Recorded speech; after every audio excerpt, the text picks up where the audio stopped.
Okay, so let me quickly take you through the sales agent control room. There's been some changes to this, so some of it might be new to you if you're familiar with the previous version. But it's pretty straightforward. So the place you'll go to almost exclusively is clients. So you click on clients and select register clients. And in here you'll see anybody that's registered with you, possibly register for a free trial, or this is where you'll also create. So if you're on the phone to someone and someone says, yeah, you could just create an account for them here and right here, just by clicking on this. You can also, if you're talking to someone and they agree to, yeah, I'd like to try that and do the questionnaire and see how it goes, then you can just copy this URL here, which is unique to your account, and send that to them, and it'll let them create their own account so they can register with their own details. So what it does, it creates the account and then it presents the questionnaire from their actual new account. Now they won't have access to that account until you approve it and activate it, but their details as a candidate, if you like, will now be in their account. So it's really the best way of doing it, rather than having them do it on a general account that you use and then transferring them into a new account. That's always a bit of a guddle. So this is a really simple, somebody's interested, great, they've spoken on the phone, you'd like to try it for free, I'll send you a link and you can register and complete the questionnaire, and that's the link. This one here is the one you send them. So once somebody registers and completes this here, I'll just show you what that looks like. I'll just open up. So it's a simple registration form. They fill that in, and then once they have, let me just fill it in for you. Once you've done a few of these, then you'll probably it'll auto fill into things that you don't really need. So let me just and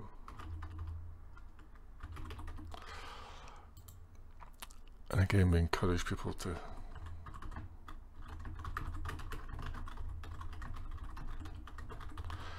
into here, and there's obviously, it means there's a permission box to tick as well, which is good.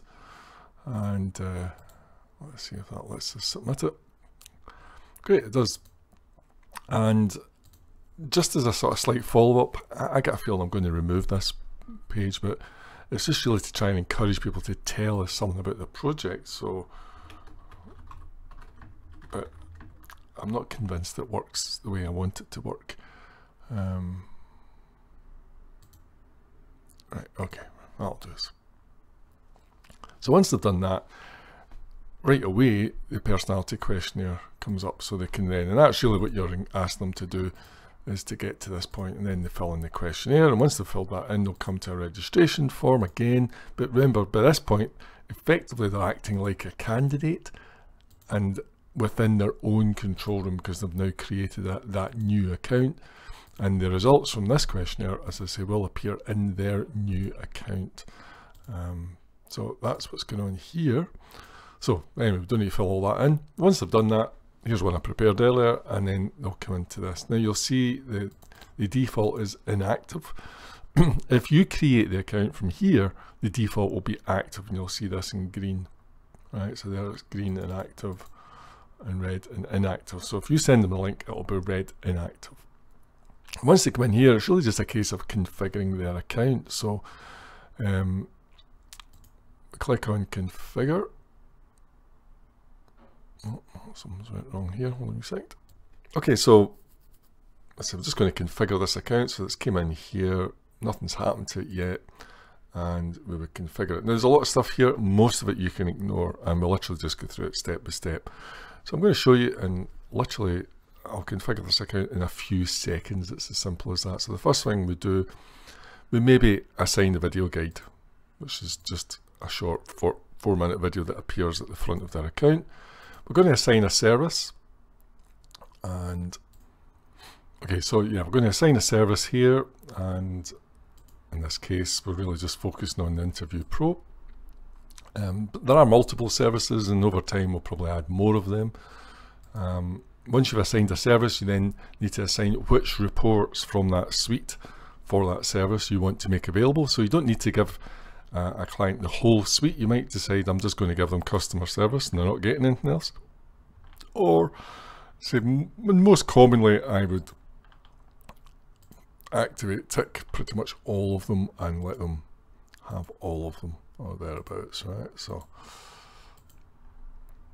let's say it depends. Sometimes I say I keep it really simple. If I know they're only interested in customer service, then that's what I start with, because I don't want them to be overwhelmed. So there we go. You can ignore the NIS bit, and the preferred currency, you can set that right here and now. So if you want to do it in dollars, then you can just change that to dollars. And you want to do that before you do any quotations.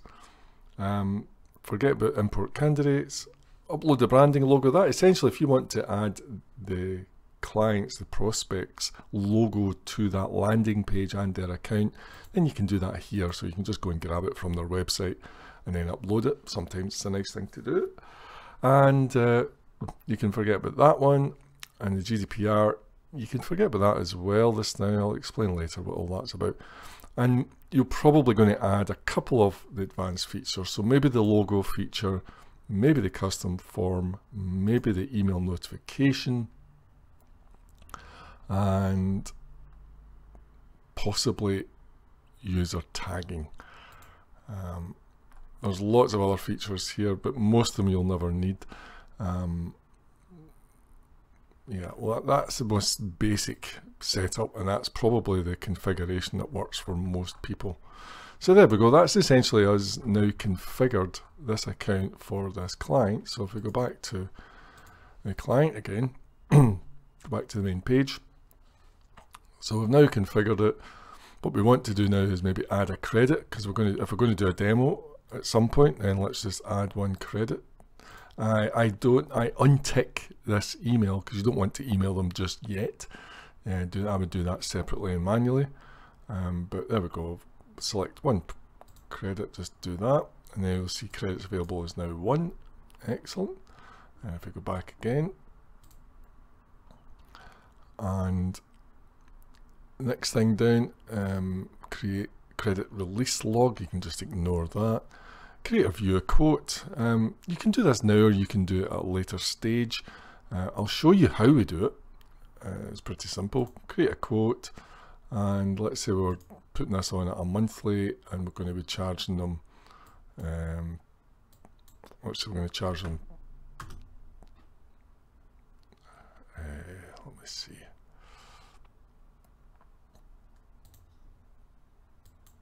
Yeah, if you wanted to charge them 20 quid a month for 1 credit per month, then you can adjust this discount down to whatever it is you want. And I just have to, sometimes you just got to play with that to get it to a nice figure that makes sense. Right, okay, let's say I'll just leave it at that. Maybe 7 to make more sense. Yeah. And press submit. There we go. So that quote would now appear in their system if you want to do that. And you can add more than one quote to any account, so they can be sitting with multiple quotes as well.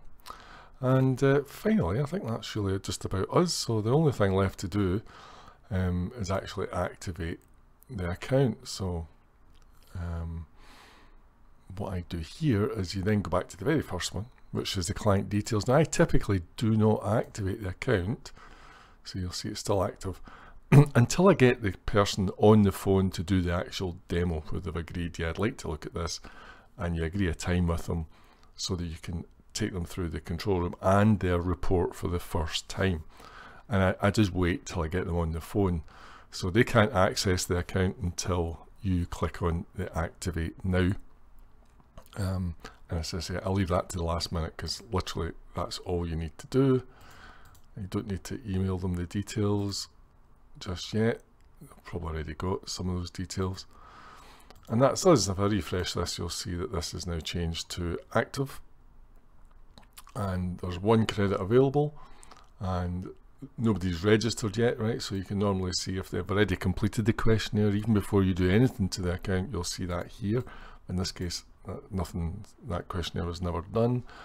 If you ever needed access to the questionnaire for the account, so sometimes they might complete the registration but don't follow through and complete the personality questionnaire, they just get busy or distracted or forgot.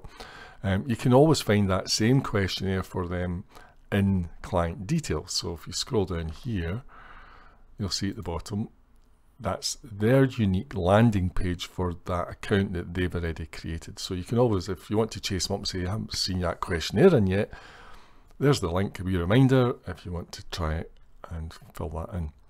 Now the other thing, just on while we're in client details, it's certainly worth keeping notes on what's happened and to yourself, so that you know what's happened, and you can also schedule what's to happen in the future. So it's a very simple note taking, but it's pretty useful because once you start speaking to some people, it does get a bit easy to lose track of who's going on where, and those notes appear right here in the summary. So you know, you just need to glance through this and you can see, all right, I phoned him last week, oh, I've still to phone him, you know. So it's a very quick, easy way of checking on things. So that's essentially it. Now, most of these other tools and things you're not really going to use, so I won't go into any of that today. Later on, we maybe talk about some of it. Commission tracking and everything is in here, and there are some other advanced things, but I say there's nothing we need to trouble you. You literally, what I've showed you here is what I do almost all the time, and I hardly use anything else, and that's enough to get a demo going and talk to a prospect and give them a trial and take them through and configure their account. Okay, so hopefully that wasn't too bad in 11 minutes. It's the very quick version, but I do recommend have a play with it. You know, just click about until you feel comfortable with what's going on, and say just double check on this video, and we'll talk again, and I'll probably do some a bit more detail later.